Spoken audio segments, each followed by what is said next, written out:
The film starts with a storybook-like depiction of the life of Dr. John Dolittle, as told by Polly the parrot. He has the ability to communicate with animals, and he would travel the world with his beloved wife Lily, finding other scared or hurt animals and bringing them to their sanctuary.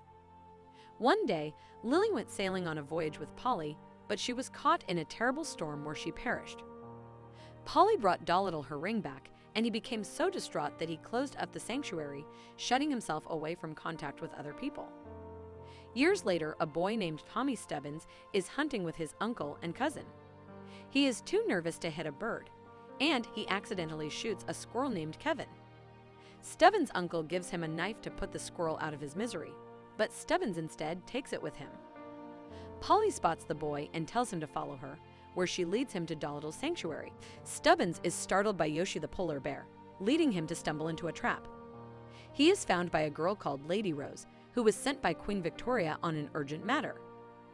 Inside the sanctuary, Dolittle is playing chess with several mice against Chee-Chee, a cowardly gorilla, joined by Dab-Dab, a scatterbrained duck, and Jip, a bespectacled dog. After learning that there are other humans outside, Dolittle sends Chee-Chee to answer the door. He and Stubbins freak each other out. Stubbins brings Kevin to Dolittle for help, while Lady Rose tells Dolittle that Queen Victoria has summoned him to Buckingham Palace. Dolittle helps Kevin recover, but has no desire to leave his home. After much goading from Polly, Dolittle relents, tidies himself up, and heads out. Dolittle rides to Buckingham Palace using Plimpton, a neurotic ostrich, while Polly, Yoshi, Kevin, Jip, and Dab-Dab join. Upon arriving, he finds his former medical school rival, Dr. Blair Mudfly, there to check on the Queen, brought up by Lord Badgley. Dolittle and his animals enter the Queen's room, where he talks to her pet squid and learns that she was poisoned with deadly nightshade. The only cure is the Eden fruit, which is on a faraway island.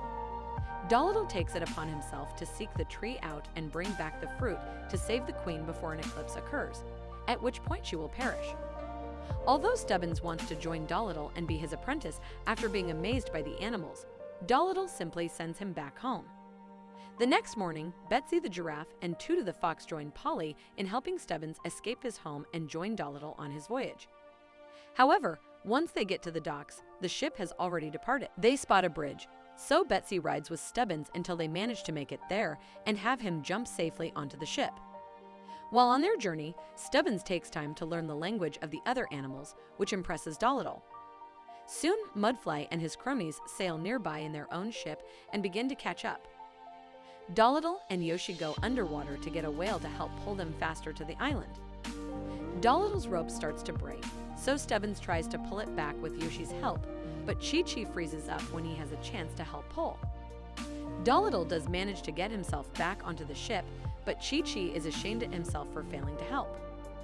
Since their map doesn't have the exact location of the Eden tree, the crew must stop at an island of bandits, run by King Rasoli, who was also Lily's father. He is in possession of Lily's journal, which has the tree's location. Knowing that Rasoli would not be happy to see him, he and Stubbins attempt to disguise themselves. They are led by a dragonfly named James to Rasoli's room, where Stubbins tries to sneak in and find the journal while trying not to wake up Rasoli or his pet lionesses. The boy gets close, but Rasoli spots him and captures him, along with Dolittle. Rasoli throws Dolittle into a den where he must deal with a gold-fanged tiger named Barry, who has serious mommy issues and has a bone to pick with Dolittle for not helping him get over this, while Stubbins is taken by the other bandits. Although Dolittle tries again, Barry is set on eating him. The other animals show up to help after Stubbins has James send them a message, with Yoshi blowing up the bandits' hideout, while Chee-Chee breaks into the cage and musters up the nerve to fight Barry. They help Dolittle get out as Stubbins has gotten the journal, but they are stopped by Mudfly and his soldiers, where the villain admits to having the Queen poisoned so that he can go find the cure and bask in all the rewards. They take the journal and destroy Dolittle's ship.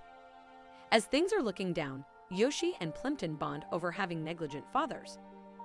Dolittle expresses his disappointment in himself, which Rasoli overhears. Although he dislikes Dolittle for taking Lily away, he knows she would have wanted him to continue his quest. He gives him an old ship to allow him to return to the sea. Dolittle uses the help of whales to track down Mudfly's ship. The crew reaches the island but spot Mudfly's men already making their way inside. They climb up another way to get past the villains and eventually come across the tree and the fruit, but Mudfly and his men get there as well. Soon, they are confronted by a large dragon who begins to attack the soldiers. Dolittle saves Mudfly from getting killed, which leads to him having an epiphany about being a better person, only to push another soldier in the dragon's path before falling down a hole.